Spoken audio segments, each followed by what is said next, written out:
today that I have reasonable grounds to believe, on the basis of evidence collected and examined by my office, that Israeli Prime Minister Benjamin Netanyahu and Minister of Defense Yoav Gallant bear criminal responsibility for the following international crimes committed. America should punish the ICC and put Karim Khan back in his place. And if the ICC is allowed to threaten Israel's leaders, we know that America will be next. Cutting off power, cutting off water. Well, I think that Israel does have that right. It is an ongoing situation. Do you think cutting off food, water and electricity is within international law? I think that Israel has an absolute right to defend itself against terrorism. That's not the question I asked. It is an answer to the question that you've asked, and I think it's an appropriate one at this time. Hamas is a bunch of animals who deserve to be treated like animals. Dotted across the landscape, more signs of the fight to assert Israeli control over Palestinian land. The Arabic names on signposts crudely erased. Returning to Gaza, they cheer. That is the goal of Zionist settler organization Nahalal, one of more than a dozen groups now advocating for the reestablishment of Israeli settlements in Gaza.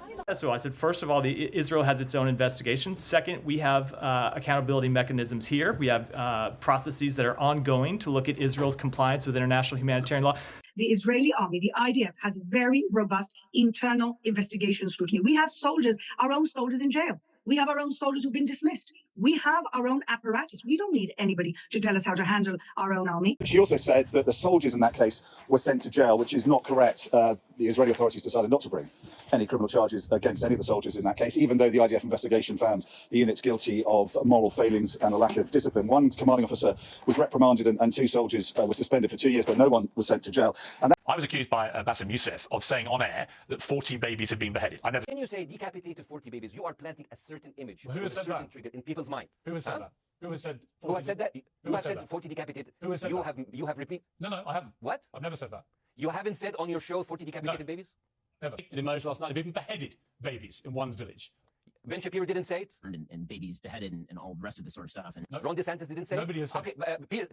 Nobody said it? No, reading this new revelation about 40 babies being killed and some of them being beheaded. And okay, maybe I'm wrong. I'm sorry to push you on this. That's quite extraordinary. You're an official spokesman for the Israeli government, and you have no idea how many civilians you've killed. I thought you just told me that you were particularly careful about not killing civilians. But if you don't know how many you've killed, how can you say that with any certainty?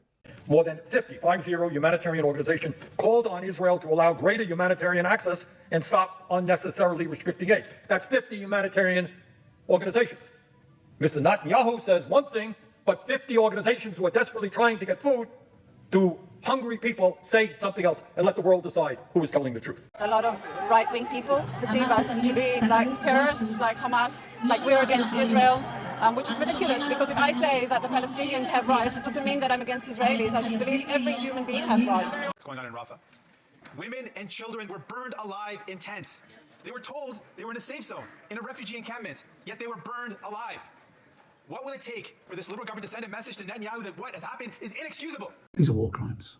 I want to see Netanyahu prosecuted for these war crimes. But I also want to see an end to this bombing. I want to see a ceasefire.